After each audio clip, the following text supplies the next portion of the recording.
Hey everybody, welcome to our Mother's Day video. So for this video I just wanted to take a minute and reflect with you guys. Mother's Day is May 8th in 2016 and it's a day that we celebrate everything that mothers do for us. But to be honest, I'm not a mother. I have a cat, but that doesn't count. No, the cat doesn't count. I thought I would rope in a couple of the mamas here at ESLi, Miss Patty and Miss Val, to reflect on motherhood and what it's like to be a mom and reflect on their mothers as well. So I hope you enjoy this video.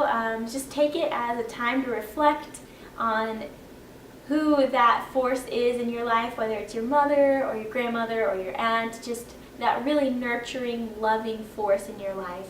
And I hope that this video inspires you to give them a hug and a kiss, or a phone call, or a card, or a letter, just something to reach out and let them know that you appreciate them and just to thank them for all of the hard work that they do. Okay, so I'm going to throw it over to Miss Patty and listen to her reflections on this special day.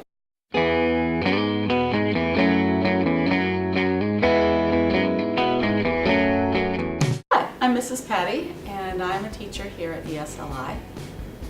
I also am a mother. I have two amazing kids. They are both grown up now. One is married, one is divorced, but they have been absolutely wonderful. I couldn't be prouder of them.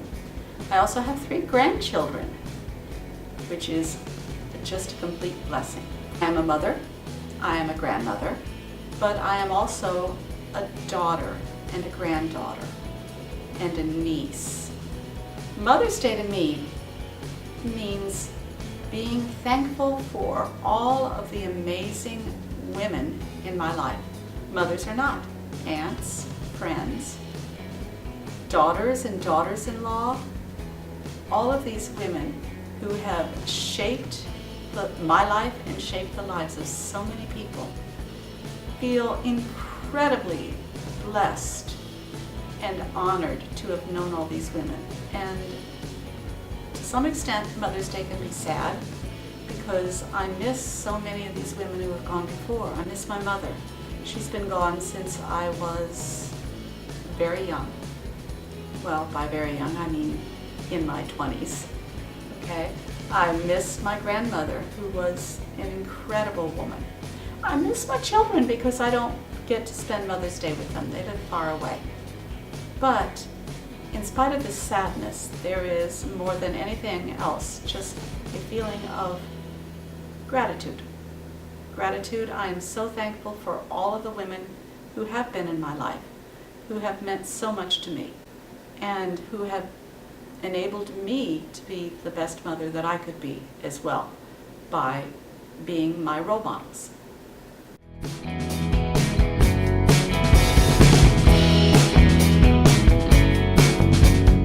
Okay, I'm Miss Val, and I actually have only one child of my own, Jasmine Sky, and she is 23 years old. Mother. Mother is something I never really thought about until it happened, because I was very, very young, which many of our students are very young when they become mothers, so I completely understand. But it's been the most amazing thing ever. I loved being pregnant, I loved having a kid, I loved having the opportunity to watch her experience things. It's like I got to experience it again.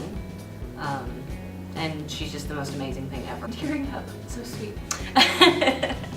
Making myself cry. When I have bad days, she's the person I can call, and you know, when she has bad days, she calls me. She still, when she gets sick, I still get the text of, I need mommy. On the other hand, I always like to play the joke that every semester I have 150 more children because I see our students as needing someone else to take care of them. So, look, I really am tearing up. I didn't know I could do that to myself.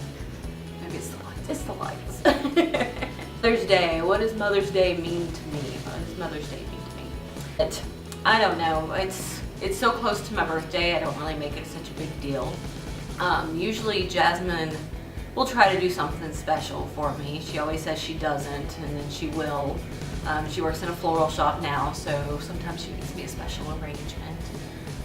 Some of the best gifts I've ever gotten, though, when she was in kindergarten, about 5 or 6, she drew me a picture for Mother's Day and made me a card, and it was a self-portrait of me with a giant red dot on my forehead because I had a zit at the time. And then, of course, in my office there is a painting of 2 birds on a Japanese cherry tree that are absolutely beautiful, and she actually painted that for me about 5-6 years ago for Mother's Day. So every time she does something special for Mother's Day, of course, it means a lot. Being a mother means you also have mothers. I have 2 mothers. I have my natural born mother, who is, I'm still fairly close with. She's not been well, so I don't get to see her as often. And then I have my stepmother, who has been my stepmother since I was 4 years old. And she's actually the person, as we say in the South, raised me. Right? She brought me up, so taught me everything I could. I only got to see my actual mother on the weekends. So, but they were both very big influences in my life. I think my stepmother taught me a lot of etiquette and manners because she was an older lady, and she's an older lady from the South. But my actual mother, I have a lot of her in me. All the snark and joking comes from my mother. Plus cooking. She helped me with a lot of cooking, and I've passed that on to my own daughter. I love being a mother. I love having mothers. And I think every woman has a little bit of mother in her, whether they have their own children or their own animals or their husbands or their partners or their students or just a heart. They all have a little bit of mother in them. Happy Mother's Day. Happy Mother's Day!